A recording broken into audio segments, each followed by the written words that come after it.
Assalamualaikum warahmatullahi wabarakatuh. Perkenalkan, nama saya Kiara Zahra Harita dengan NIM AIR072. Di sini saya akan menjelaskan tentang salah satu metode survei konsumsi pangan, yaitu 24 Hour Food Recall. Nah, untuk survei konsumsi pangan ini sendiri merupakan suatu kegiatan pengukuran konsumsi makanan pada individu, keluarga, dan masyarakat yang dapat mengukur status gizi secara tidak langsung. Nah, di beberapa metode survei konsumsi pangan ini sendiri itu terbagi menjadi dua, yaitu secara langsung dan juga tidak langsung. Nah, untuk metode 24 Hour Food Recall ini sendiri itu masuknya ke metode yang langsung karena menggunakan data primer dan dia bersifat retrospektif, yaitu pencatatan makanan yang sudah pernah dikonsumsi sebelumnya.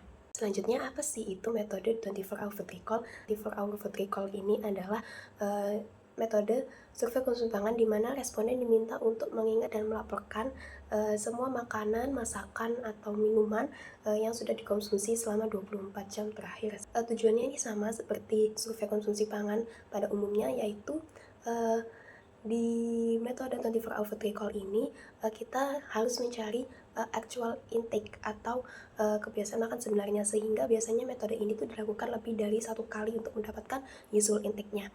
Dan biasanya untuk pengambilan harinya ini tidak dilakukan di hari yang berurutan. Misalnya bisa dilakukan di satu hari weekdays dan juga satu hari weekend.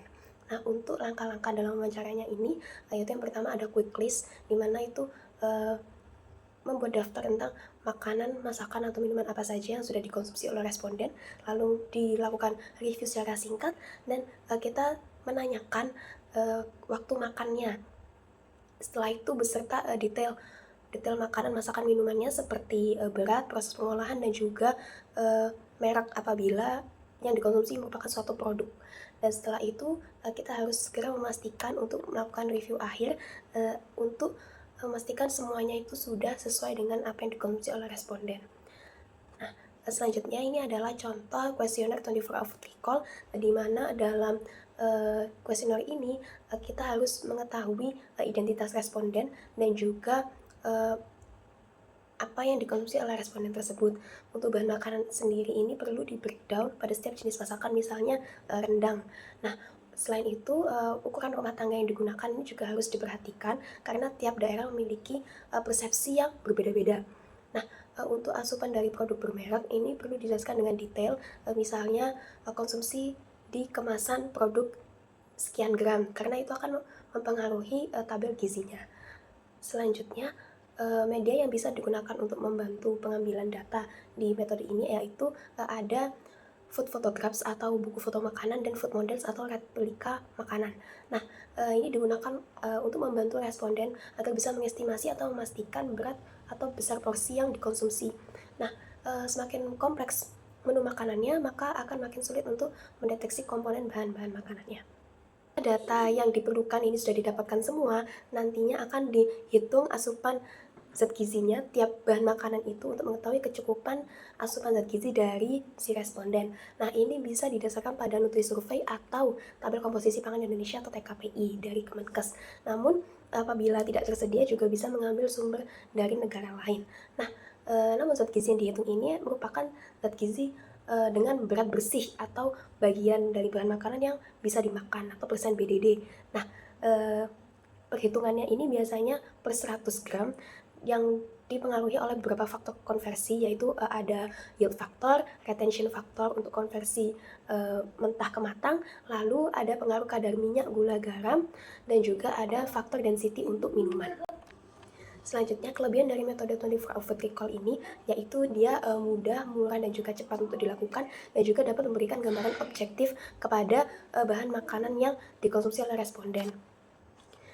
Selain itu, metode ini juga tidak bergantung pada tingkat literasi responden dan juga tidak membebani enumerator maupun responden. Namun juga terdapat beberapa kekurangan dari metode ini, yaitu yang pertama, metode ini sangat bergantung pada daya ingat responden.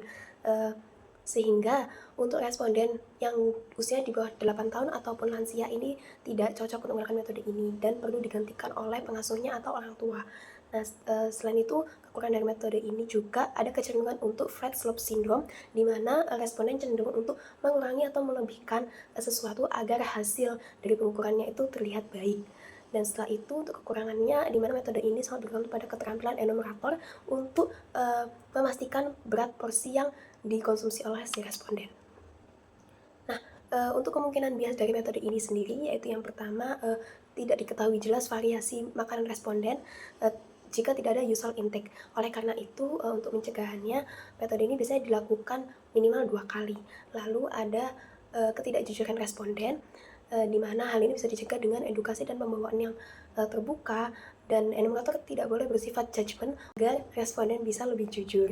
Nah, setelah itu tentunya kemungkinan bias juga berasal dari enumerator sendiri, yaitu dari keterampilan dan juga pemahaman dalam menentukan berat porsi dan juga perhitungan asupan zat gizinya. Metode for food recall juga ada metode FFQ dan juga dietary history. Nah, untuk perbandingannya ini sendiri, di mana 24 hour food recall ini cenderung dia lebih cepat dilakukan, lalu cocok untuk survei skala besar dan dapat mengetahui variasi dari list makanan sendiri. Namun untuk estimasi tingkat konsumsinya ini lebih rendah. Nah, sedangkan untuk metode FFQ dan juga dietary history ini dia dilakukan lebih lama, biasanya ini dalam periode harian, mingguan, bulanan, bahkan tahunan. Nah, namun untuk metode FFQ ini dia cocok untuk survei skala besar dan juga bisa mengetahui variasi makanan, sedangkan untuk dietary history tidak begitu. Berikut adalah literatur yang saya gunakan. Dari saya, mohon maaf apabila ada kesalahan. Wassalamualaikum warahmatullahi wabarakatuh.